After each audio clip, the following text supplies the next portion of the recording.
So I was watching the X Zone TV channel last night when I was abducted by aliens, and they kept repeating to me over and over again, simultv.com, simultv.com. What's simultv.com? That's what I asked them. They had it written on the side of their UFO. How do you spell that? UFO. No, I mean simultv.com. simultv.com. simultv.com. Right. simultv.com. Interesting that you were abducted by aliens in a simultv.com UFO last night. Oh, yeah? Yeah. Now that you mention it, I remember now last night I was awakened from a deep sleep. My great-grandmother was standing there. She said she'd come from the hereafter to tell me about simultv.com. She even spelled it out for me. simultv.com, sonny boy. simultv.com. simultv.com, sonny boy. Wow. Yeah. Guys, you'll never guess what my psychic guru just told me. simultv.com. Exactly. Are you guys psychic too? Of course. We all know about simultv.com. simultv.com.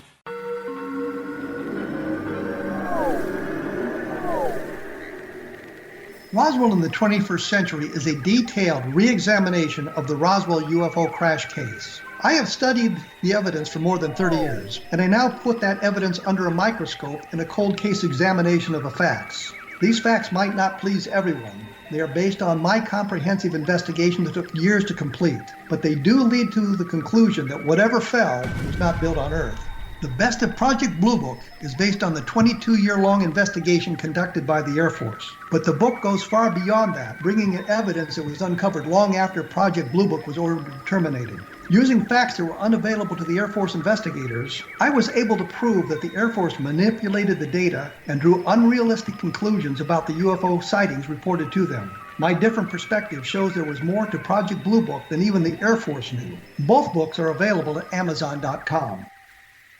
Join Patty Conklin and Healing Within Radio each week. More than entertainment, Healing Within offers educational, useful tools for everyday life. Listen for help overcoming fear, anxiety, and depression. Patty knows about eliminating cancer, MS, dementia, Parkinson's, and a host of illnesses that we face every day. Life can be good. Life is good. All you need are simple tools to start changing your life. Start right now by visiting pattyconklin.com, PATTICONKLIN. No matter where you are in the world, you can work with Patty through Skype, phone, or in person, visiting one of her retreats in Georgia. Visit pattyconklin.com today or call our offices at 404-474-0086. That's pattyconklin.com or call 404-474-0086.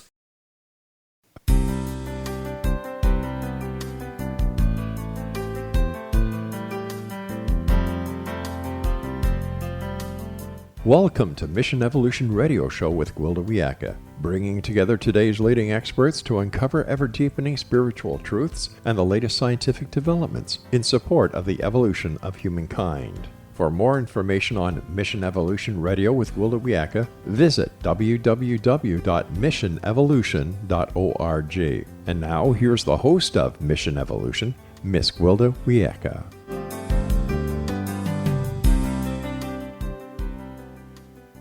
Hello, my visionary friends, and thank you for joining me, Gwilda Wiyaka, on another exciting adventure into future possibilities. This is Mission Evolution, where we share innovative thoughts and information with today's leading esoteric and scientific experts supporting the co-creation of a better tomorrow. You, my treasured audience, are a very important part of this discussion. Email info@missionevolution.org with any comments or questions. We'll address them on the very next show.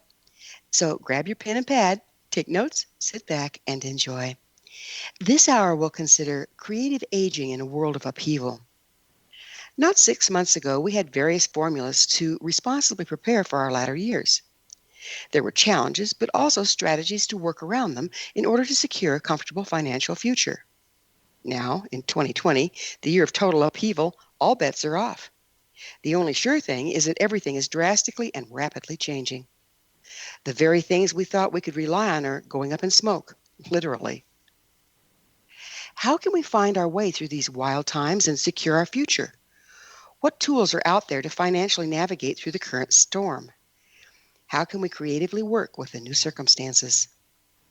With us this hour to contemplate how disruptive events may be affecting aging and retirement is Sara Zeff Geber.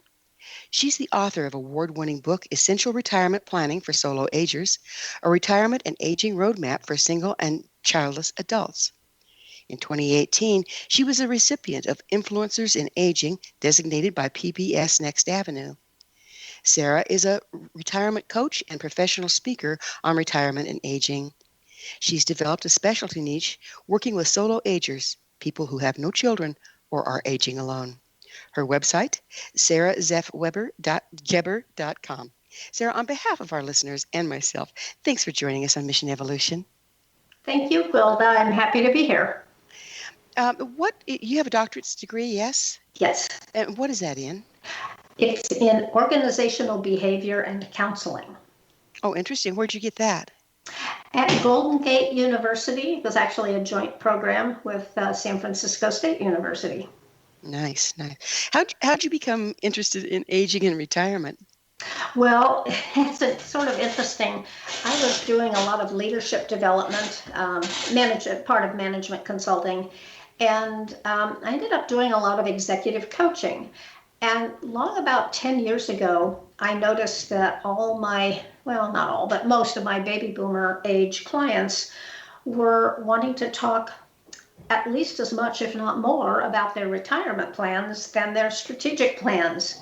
So would you back up a little and tell me a difference between strategic plans and retirement plans? Well, strategic plans have to do with their business. Okay. Mm-hmm. Or whatever organization or department they were running within a large business. And of course, their retirement plan needs no definition, right? So you speak of solo agers. What is that? Well, my definition of solo agers has kind of evolved over the last 7 or 8 years. Initially, I conceived of it being people who didn't have children, because as I looked around me, most of the oldest adults in our society were being cared for and looked after by their adult children. And my husband and I don't have kids. So I thought to myself one day as I was watching one of my friends fly across the country for about the 5th time to take care of her aging father, I said, who's going to do that for us? And clearly there was no answer to that. Those of us that do not have children have to figure it out for ourselves. And I realized that we were kind of almost a new class of people. And the rate of childlessness, or child-free, as I like to call it, among baby boomers is almost twice what it was in all previous generations. So there's quite a few of us. Why'd you like to call it child-free? Because it's mostly by choice that baby boomer women who didn't have children chose that. Now, surely there are women out there, of course, who did not choose that and by circumstance never had kids. But many women of the boomer generation were experiencing a whole new freedom, an opportunity to do what we wanted to do, to take care of ourselves. Lots of doors were opening to educational institutions and careers that had never before been open to women. And many women like myself just simply chose that route rather than raising a family. Can't you have both?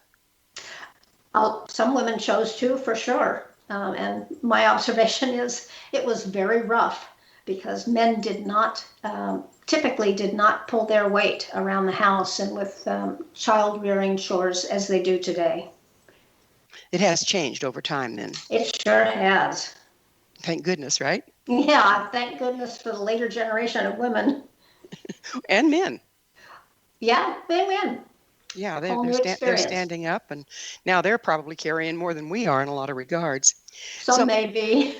So historically, what have you found to be some of the key ingredients in happiness to solo agers?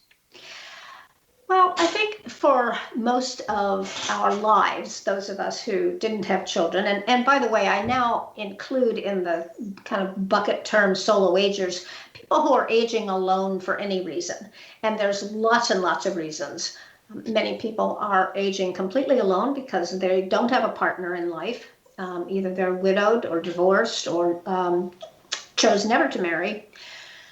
So there's solo agers too, and sometimes people did have kids, and those kids are estranged from them now. They don't see them much, or they live 9,000 miles away. So there's lots of reasons why people may in fact, call themselves solo agers, and legitimately so.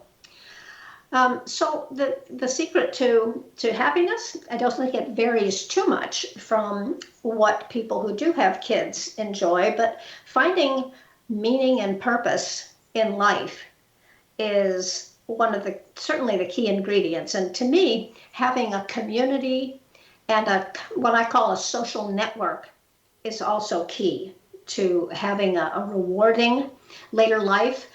It may be that if you have left your career somewhere back in your 60s or even 70s, you need to think about finding meaning and purpose and a whole new community elsewhere. So that involves finding meaningful ways of spending your time. Maybe it's volunteering, maybe it's getting involved in civic affairs. There's no end to ways that people can find both community and meaning and purpose in life today, no matter how old they are. And isn't that important for anyone? I mean, if we just totally focus on our jobs, that's kind of monofocused, isn't it? Well, a little bit, yeah. Although certainly lots of people do. I mean, you too, Glinda, have probably known many men and women who have been very laser focused on their jobs and derived great pleasure from that. And others who didn't and needed to find other outlets as well. So I think the range is quite large on that. So it really isn't restricted to solo agers here. We're talking about anybody aging. Absolutely. Now, the difference is that people with kids tend to spend a great deal of their time and resources and just their life focus on their grandchildren. And that's the thing that probably most distinguishes solo agers from those who have family, especially family that live locally. I know many of the men and women that I've known throughout my adult life, once they had grandkids, boy, that the focus of their life became very different. And many of them moved away to be near those grandkids. So that made a huge impression on me, the distinction between what solo agers had in their lives at that point, which is usually somewhere in their 60s or early 70s, and what people who were parents and grandparents had. So just different, not good or bad or wrong or right, just different. So we're kind of going through if indeed more solo agers, more childless or child-free people are being in our society, we're having to go through a shift to accommodate for a rich life after we retire that does not include grandchildren. Is there Correct. any provision? I mean, I've seen where they're getting, in smaller communities, they're getting the elderly and the young together, whether they're grandparents or not. It's kind of like a surrogate thing. Have you seen any of that? I have. There are a number of organizations that have that as their main focus. Encore.org is one of them. I just discovered a new one the other day. In fact, I'm talking to the CEO of a company called Seniors for Seniors later on today, in fact. And their organization matches literally seniors in high school with senior people in society. So I thought that was a very clever name and a very clever pairing, if you will, of seniors and seniors. Absolutely. Well, it's about time for a commercial break. On the other side, I would like to look at what we've lost as a society in the process of not including our seniors, whether they're physically related to us or not. So it is time for that break. Sarah and I will return shortly, so don't go away. You're listening to Mission Evolution, coming to you on the X-Zone Broadcast Network, www.xzbn.net.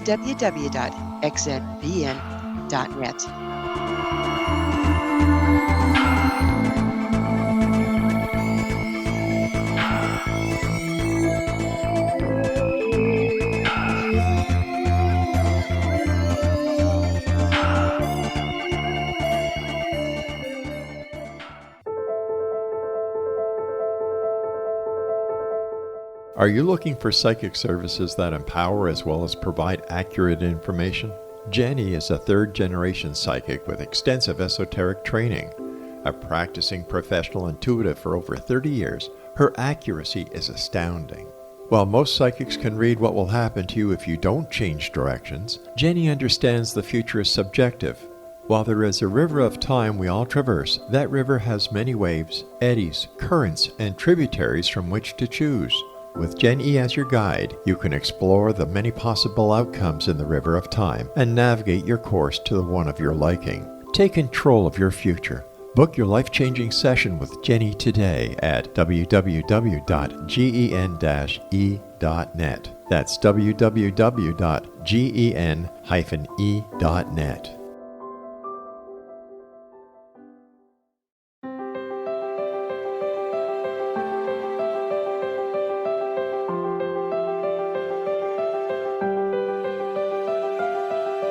Mission Evolution is dedicated to the well-being of the planet and animals, as well as the evolution of humankind.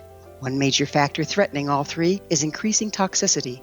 Heavy metals and other environmental toxins are poisoning our bodies, deteriorating our brains, blocking our spiritual connection, and shortening our lives. Yet these poisons are extremely difficult to remove. I'm Gwilda Wiyaka, and I recently became aware of a product created from the marriage of nature and nanotechnology called Vitality. It's formulated from zoolite, whose crystalline structure binds toxins, gently carrying them out of the body. The light is only as clear as the window through which it shines. Clear your body, shine your light into the world. Visit vitalityhappens.com for a 20% discount. Enter code PATHHOME.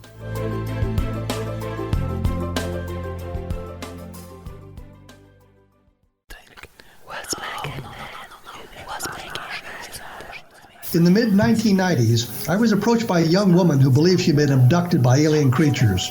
In conversations, I began a journey that took me not into the world of interstellar travel, but back through time into past lives. Under hypnotic regression administered by a professional rather than describing abduction, Jenny, as she is called, begins to tell a tale of horror in 19th century London. Her unbelievable past life seems to connect with Jack the Ripper and other monsters of the past. Throughout the session, Jenny provides a rich detail of her past lives that links some of the most horrific killers in history to one another.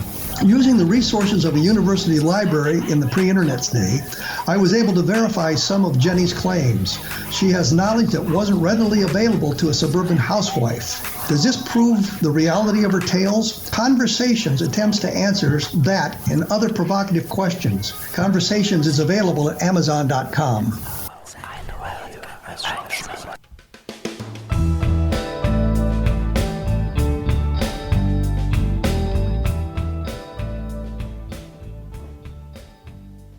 Hello again. This is Mission Evolution, missionevolution.org, dedicated to unification and evolution of consciousness.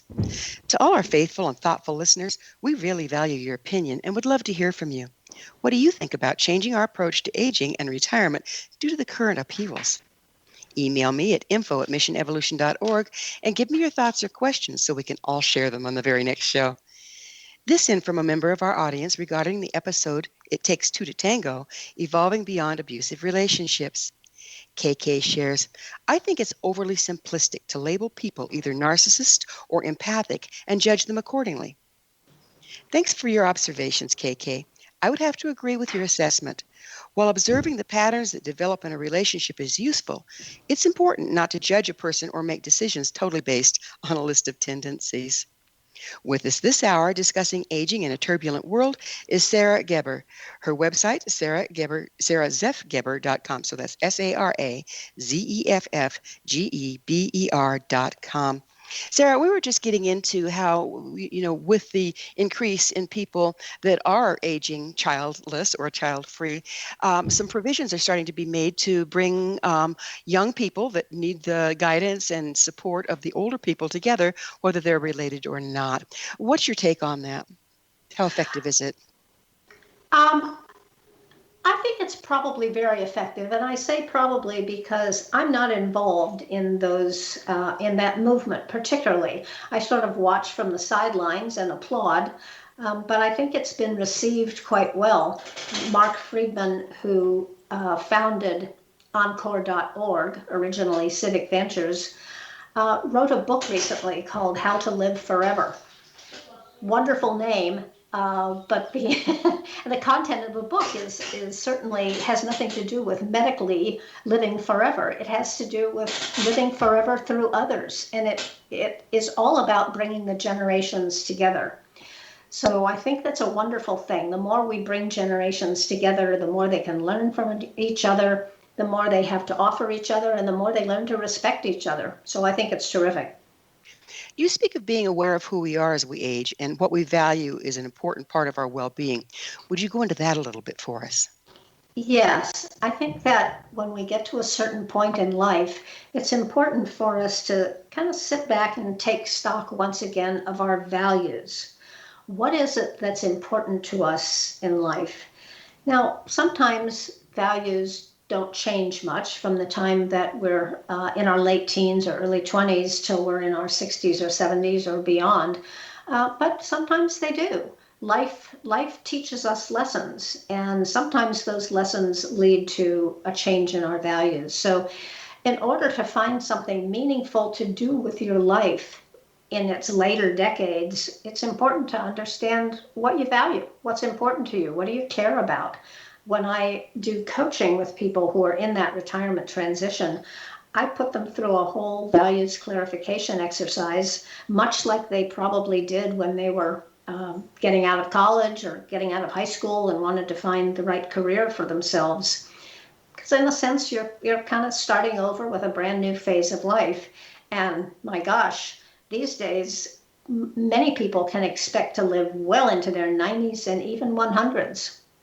We know that something that we've lost from indigenous times is we always had these rites of passage. Mm-hmm. And so during those rites of passage, a person would take on a different identity, different values, different roles. And we don't have those, to our detriment. Do you see any way of bringing that back? Rites of passage. Well, I think retirement itself is somewhat of a rite of passage, although today retirement has become almost a bad word. Nobody likes to think about retirement in the way that our parents did. Very few people leave a job after 40 years with a gold watch and looking forward to a few years of playing golf or sitting in a Barcalounger watching TV. That's just not what the baby boom generation has in mind for their retirement. So what do they have in mind? I don't know. I think most baby boomers today have in mind a much more active retirement, where they may have throughout their working years been having put off a lot of the travel that they want to do, or working for causes they believe in, whether they're political causes or animal rights. It just could be anything. But okay, almost. Go ahead. So interstage left 2020, and all the rules are changing. Now we have social distancing. We can't travel. How does this impact who and what we thought we were, and how can we work with it? Well, I know that in some ways what we're experiencing right now with this pandemic is going to change our society. It may change individuals. It certainly will change individuals who have suffered great loss from this, maybe watched a partner or another loved one die from this disease. On the other hand, we will get to the other side of it. It will end, and we will be back where we started, trying to put the pieces of our plans for later life back together. So I think it's important not to lose sight of that. And to get through this as best we can, but it's not going to last forever. Well, it looks to me like there's going to be pretty profound economic repercussions, just as a result of what we've gone through so far, not to mention the second wave. How can we adjust our plans, our financial planning for our elder years accordingly? I think we have to wait. I think we have to wait and see what life looks like on the other side of this. The only thing that I can tell people now, and this is where my expertise and really anyone's expertise comes to a screeching halt, and we're just kind of making it up as we go because nobody's been here before. But I think I encourage people to be patient. I think it's an important point because we have not been here before. On the other hand, all the scarring and post-traumatic stress disorder from the last depression is still with some people of our elder generation. What can we learn to maybe mitigate that a little bit for this go around? And what can we learn from those people that have been through it before? I think, once again, that we need to listen to one another. We need to be patient. We need to be kind. Some of that sounds a little trite, but honestly, I don't think anyone has the answers. I don't think anyone has a silver bullet for this. We're just going to have to make our way through it as best we can. Just, I know this is a guess, but how long do you think this is going to be impacting us? Probably for several years. And the backwash of it will be impacting us for at least a decade. Right. And and I'm no expert on finances for sure. I understand. Like I said, I understand it was a guess. But now we're being impacted with this rioting and this crazy making stuff. How is that affecting us financially and our ability to retire securely? I don't know. I don't know the answer to that. I do know that we're seeing the beginnings of a movement of people out of the cities. And I don't think it's because of the riots. I think it's more because the density and the pandemic. And people are saying, do I really want to be a city dweller anymore? And, before this, urbanism was the in thing. Everybody wanted to go live and work in the city, or at least live in the city, even if they didn't work there. And now I'm not so sure that that's going to continue, because what you have with urbanism is high density, high potential for contagion of anything. So we're starting to see some of that. The property values in the big cities are starting to plummet. And we're also seeing, looting and, rioting and violence in a lot of the big cities. So they don't have much to recommend them at this point. Correct. And that's going to change the face of the economy as well, isn't it? It may. I think it'll change the face of our culture, maybe more than the economy. How can we reevaluate our goals and identities in this new landscape? Once again, I think we need to be patient. It's like asking someone who's on a merry-go-round, you better try and get off. You better try and plan an exit right now. And what we really need to do is wait till the merry-go-round stops and see where we are and make a reassessment then.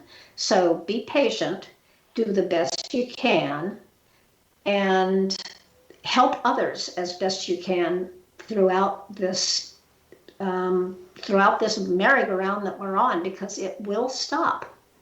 Well, patience is great, but don't we have to take some kind of action and reevaluate our stance to keep our balance? I'm not so sure. I think people are at various places with this. Some people are in great need of some therapy, and I hope that they're getting it.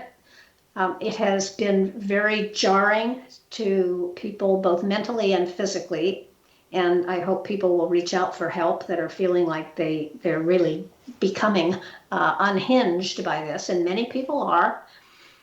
Reach out to others, reach out to professionals. But again, hang on for the ride, because we're all in this together. Nobody's escaping this.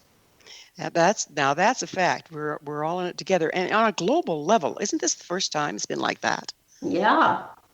There's very few people alive today who can remember the pandemic of 1918.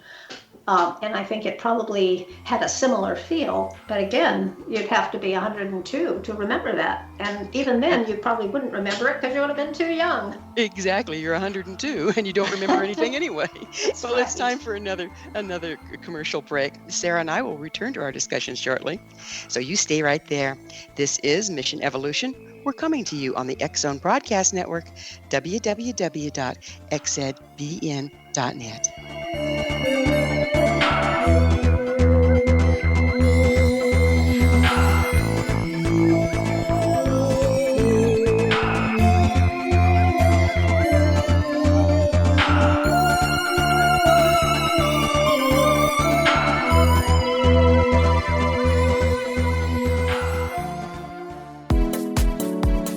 How would your life change if you could develop the business and personal skills that you need in order to make more money? Do you want to learn how to achieve your big life goals faster? Then go to findhiddenmoney.com and get the Goal for It online course. The course teaches you how you can set and achieve your biggest goals while completely overcoming the roadblocks to your goals so that you can realize your dreams and imagine more success. Go to findhiddenmoney.com. If you are looking for a safe, zero-calorie natural option to the harmful artificial sweeteners on the market today, Just Like Sugar is what you're looking for. Just Like Sugar is a wonderful natural alternative for those health-conscious people who choose a calorie-restricted diet with a great, pure, sweet flavor that tastes just like sugar. Just Like Sugar is a great natural option for people suffering from diabetes and may be useful in restricted diet programs where standard sugars are not allowed and does not cause a laxative effect of some other sweeteners. Just Like Sugar comprises a perfect blend of chicory root fiber, natural calcium, natural vitamin C, and Just Like Sugar's sweetness comes from the natural flavors from the peel of the orange. Just Like Sugar is a natural alternative to harmful artificial sweeteners and will change the way that you believe all natural sweetener products taste. Just Like Sugar is available at your local Whole Foods markets, Wild Oats markets, Henry's, Sun Harvest, and many other fine natural food stores in the U.S., Canada, and worldwide. Audience. If you have seen a UFO, had a close encounter, seen a ghost, Bigfoot, lake monster, or a story that you would like to share or have investigated, contact me, Rob McConnell, by sending me your email to xzone@xzoneradiotv.com, or you can call toll-free 1-800-610-7035, extension 143, and on Skype, X-Zone Radio TV. For more information on the X-Zone Radio TV show with yours truly, Rob McConnell, visit www.xzoneradiotv.com or www.xzonetvchannel.com or simultv.com and xzbn.net. Until next we meet here in the X-Zone from our broadcast center and studios in Hamilton, Ontario, Canada, always remember, X-Zone Nation, keep your eyes to the sky and your heart in the light.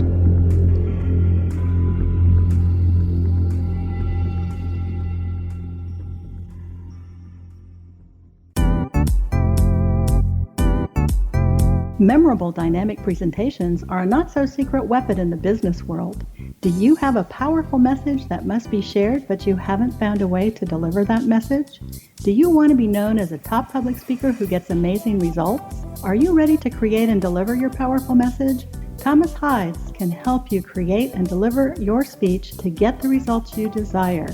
Visit iconquality.com.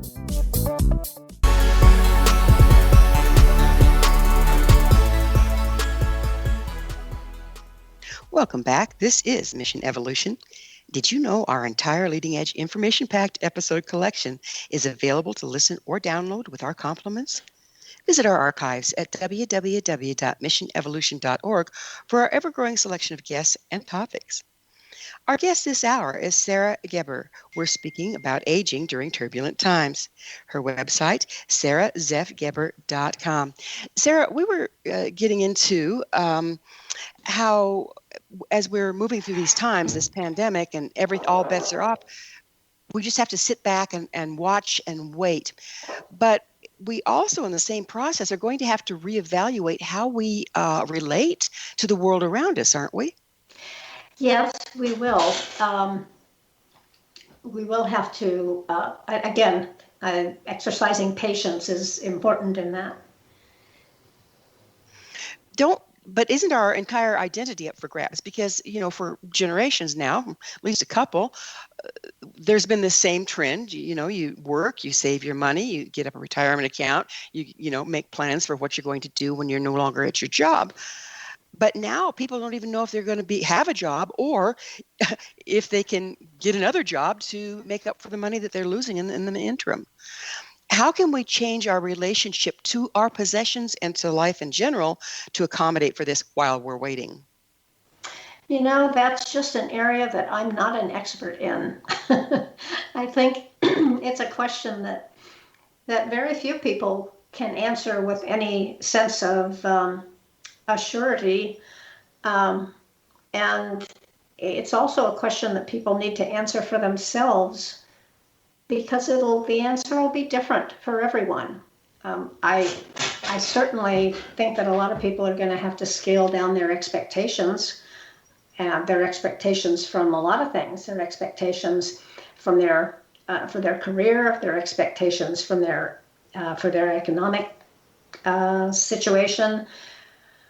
Yeah, it's a mystery. It's a mystery that's going to unfold in front of us as the months go by. Do you coach people before this came about, when they're getting ready to retire? Do you coach them on scaling down their expectations and their values? If necessary.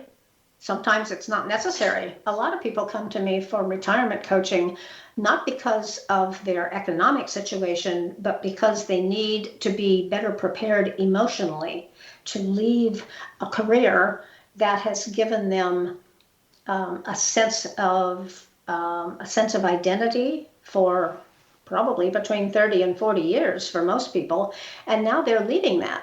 And they need to figure out what they're going to say when somebody asks, well, what do you do? Mm-hmm.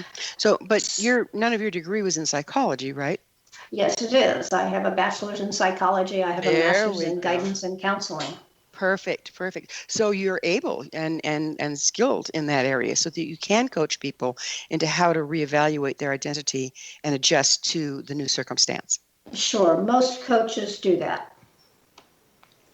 How do you see COVID-19 and the forced isolation impacting solo agers? Oh, I've written several articles on that, actually. I have a regular blog post in Forbes.com, and most of my last blog posts have been somewhat related to how do we cope with isolation, and that has been very challenging, especially for solo agers, people who live alone, and really anyone of any age who lives alone has had to find ways to connect with people. And that's why most of us wish we had bought stock in Zoom, right? Because it's having quite its day in the sun. I spend a lot of my time on the computer having Zoom meetings or just Zoom social events, dinners and lunches with friends, one other person, or a group of, my husband and I have a group of 11 of us that meet once a week on Zoom. So we've had to find new ways of doing that. We've had to find ways to occupy our time and ways to occupy our minds. And, you know, my sense is that most people have done pretty well with that, whether it's sewing masks. Many women, especially women, some men too, who have some experience with a sewing machine, have discovered that they can help out by making masks. And hundreds of thousands of masks have been made by individuals and sent into organizations that distribute them to where they're needed. People have also helped out in other ways. Therapists have jumped in and done a lot of pro bono therapy with people who needed some help and did not know where to turn. So people are finding ways not only to cope, but to help. And that's important too, because once you find a way to help, you have really found a way to make your own life meaningful. You know that we've been talking about the negative impact. What about the positive things that we're learning, like returning to community, helping out, thinking about each other instead of just ourselves and our jobs? What do you see going on there?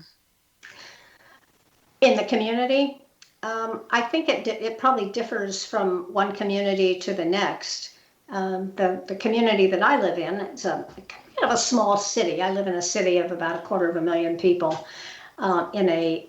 Within a fairly rural county, and we've been encouraged to reach out in a number of ways to help our neighbors. We've been encouraged to, especially for younger, more able people, if they know that they have older people in their neighborhood who might have greater needs and might not be as able to get around, to be of help. And we see a lot of that happening. So I think it's neighbors helping neighbors is one of the things that communities are doing.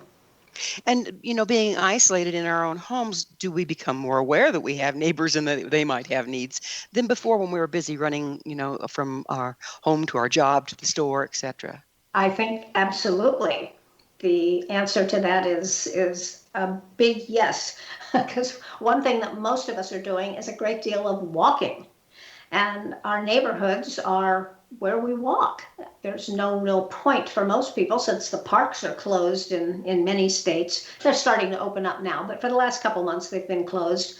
So most people are just walking in their neighborhood, and you see people that you haven't really gotten to know, and you wave and you have socially distanced conversations. And it's easy to ask people what they need and help out where necessary. And I think it's going to bring a lot of neighbors closer to having more of a community in their neighborhood than they ever had before.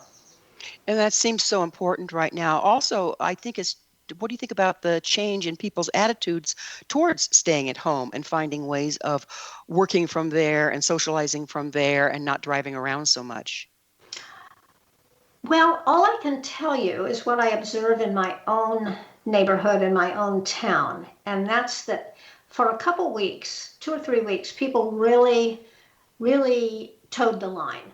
There was hardly anybody out on the roads.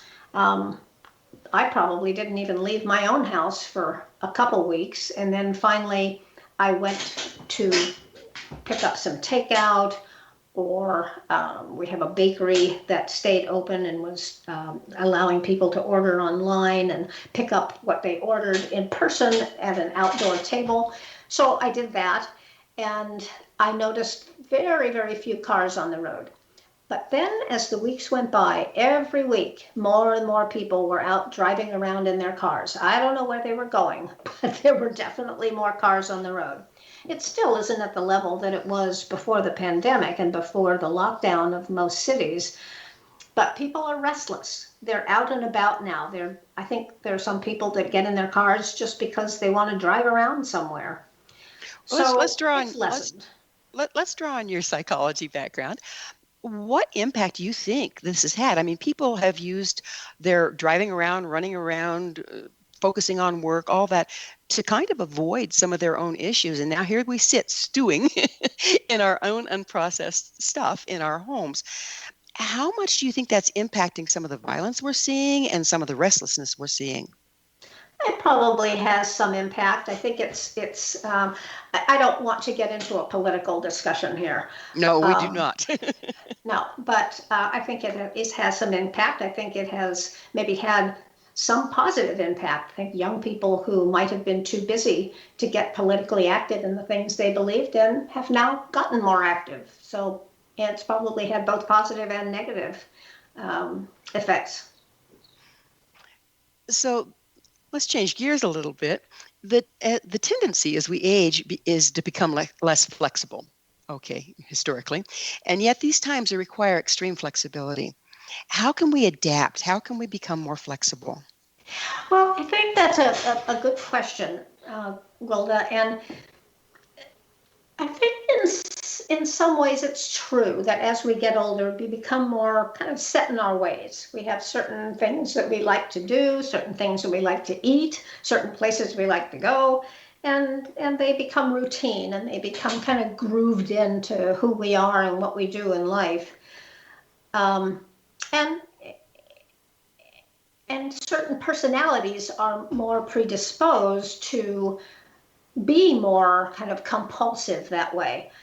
Other people are more easily able to change when the need arises. So for some people that's more difficult than others, but everyone has had to change up some of what they do just to survive through this in the last couple months. So it varies from person to person, I think, is really the answer. Well, it's about time for another commercial break, but I would like to get into flexibility and the forced flexibility that we've been dealing with and how we can be creative with it rather than be shattered by it. So on the other side of a commercial break, we will address that. Sarah and I will be back shortly to continue this discussion. Don't go away.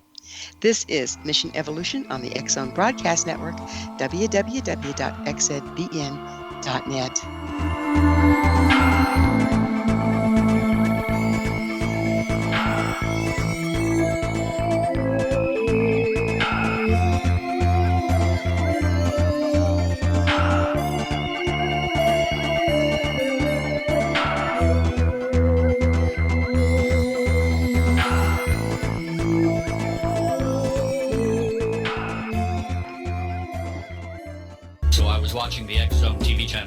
night when I was abducted by aliens, and they kept repeating to me over and over again, simultv.com, simultv.com. What's simultv.com? That's what I asked them. They had it written on the side of their UFO. How do you spell that? UFO. No, I mean simultv.com. simultv.com. simultv.com. Right. simultv.com. Interesting that you were abducted by aliens in a simultv.com UFO last night. Oh, yeah? Yeah. Now that you mention it, I remember now last night I was awakened from a deep sleep. My great-grandmother was standing there. She said she come from the hereafter to tell me about simultv.com. She even spelled it out for me. simultv.com, sonny boy. simultv.com. simultv.com, sonny boy. Wow. Yeah. Guys, you'll never guess what my psychic guru just told me. simultv.com. Exactly. Are you guys psychic too? Of course. We all know about simultv.com. simultv.com.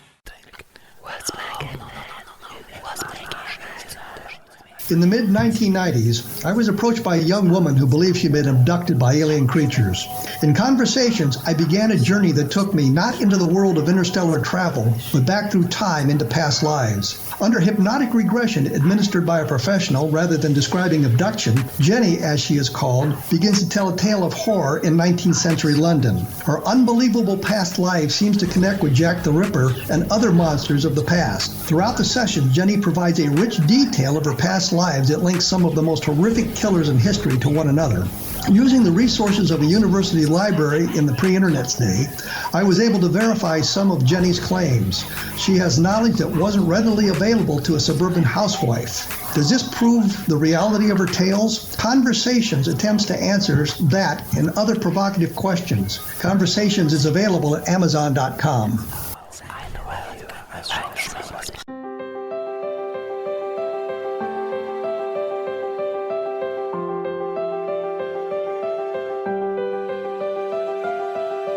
Mission Evolution is dedicated to the well-being of the planet and animals, as well as the evolution of humankind. One major factor threatening all three is increasing toxicity. Heavy metals and other environmental toxins are poisoning our bodies, deteriorating our brains, blocking our spiritual connection, and shortening our lives. Yet these poisons are extremely difficult to remove.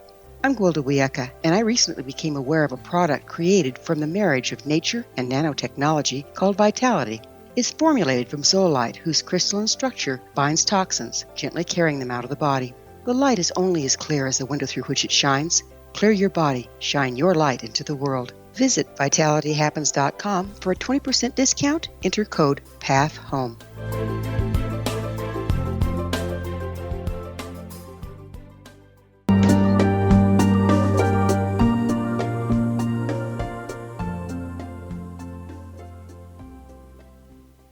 Welcome back. This is Mission Evolution, bringing together gifted people of service to the world.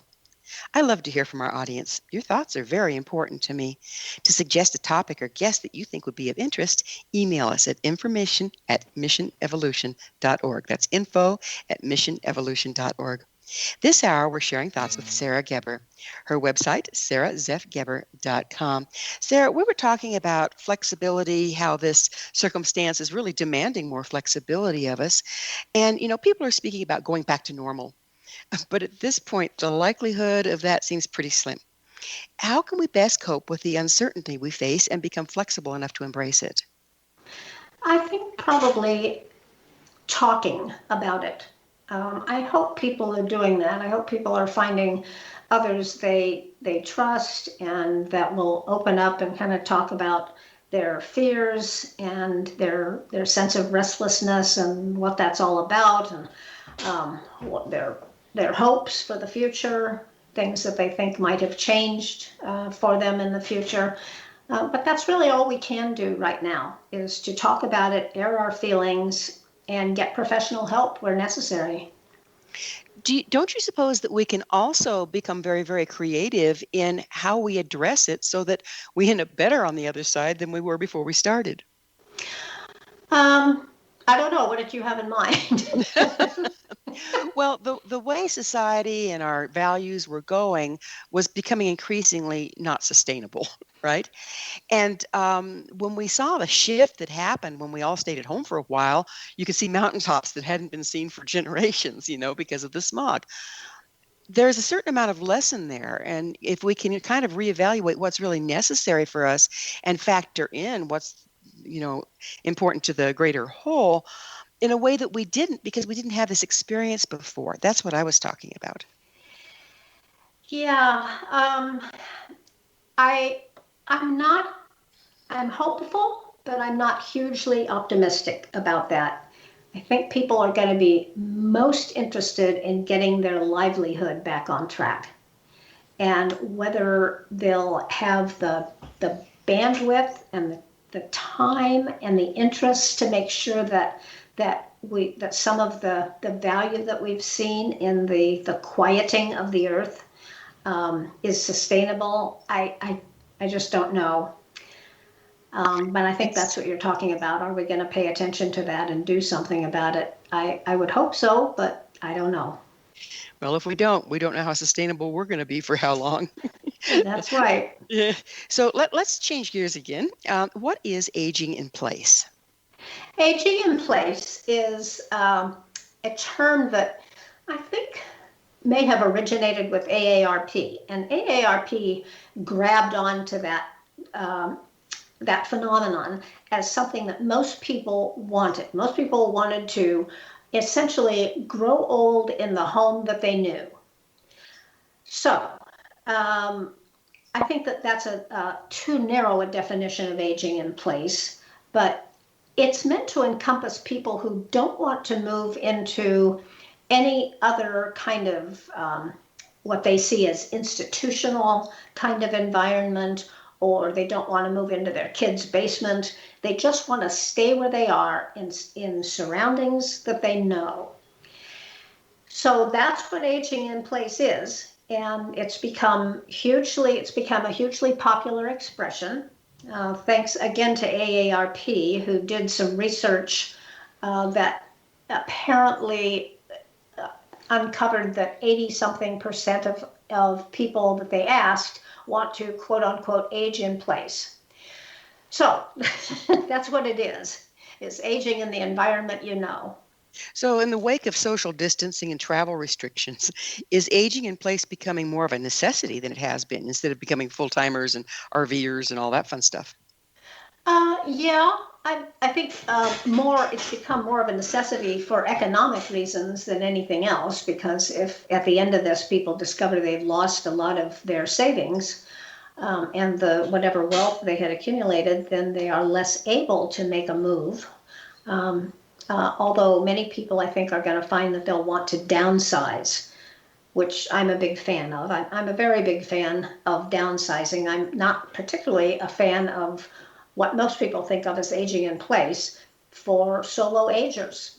I think that people need community, and if their version of aging in place involves staying in their 2 or 3 story home in a suburban cul-de-sac, I think that's not particularly the best way to have a community around you that is supportive of you and of your needs as you get older.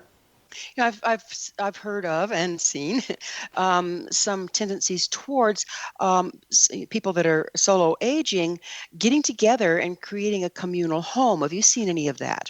Oh, yes, I have, and I'm a very big fan of that.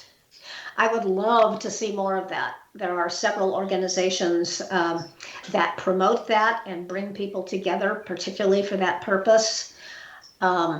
Shared housing is one of them, run by a woman named Anna Marie Pluhar, that really is she's sort of the shared housing queen in our country. And she has a book out on how to do that and promotes it actively. There are also organizations that, again, put people together in particular geographic areas. So I'm a big fan of that. I hope a lot of people will take advantage of that opportunity, whether they have a house to share or want to move into someone else's home that can accommodate more than just that one person. I think it's just a great way to go. Yeah, it's amazing, from the tiny homes showing up so that the elders have a place of their own, and at the same time in the yard with their kids, to people actually building homes that are designed to have like different apartments in them and a centralized kitchen, and sharing in the workload and taking care of each other. I think it's a beautiful way to go. So Yeah, I do too. have you implemented any changes in your retirement and aging roadmap as a result of these unprecedented times? No, I haven't made any changes at all to my own, or encouraged other people to make changes to theirs yet. So it's a waiting game. See where this goes. Yeah. Which direction do you think it'll go? I mean, as far as any changes that you're seeing upcoming in your planning. I think it may have an impact on people's retirement savings. I mean, right now, let's face it, the stock market is only something like 4% below what it was in January. 4%. That's interesting, nothing. Isn't it? Yeah. Yeah. Now, interesting. I fully expect there'll be another dip. I think we're in for a pretty wild ride this year, but nobody knows where it's going to settle. And if it does settle something like we have right now, then people haven't lost very much. No, not at this point. They haven't. We've lost more than that. What was it, 15 years ago when we had a big crash? Oh my gosh, yes. 2008, 2009. Yes.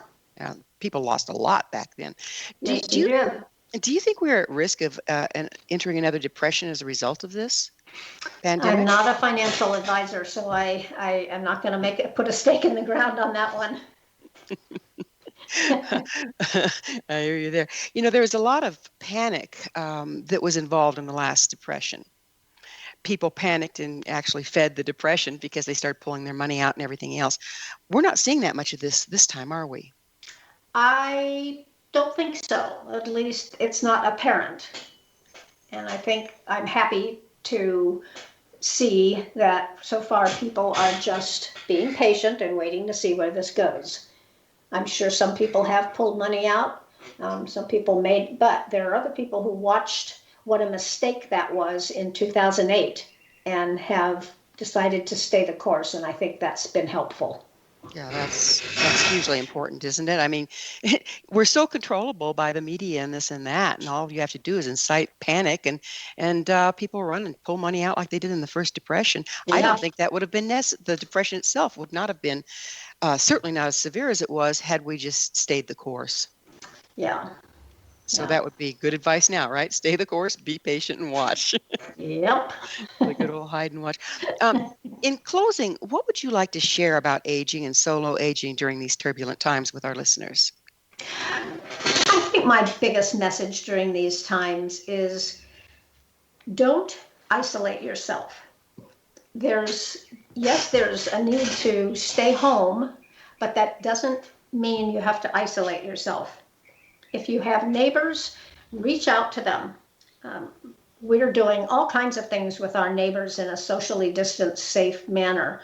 We're even having movie night where one neighbor projects the movie onto their house and we all sit socially distanced from one another and watch a movie and enjoy a good retro comedy together. There's so many things that you can do to be social and still stay safe.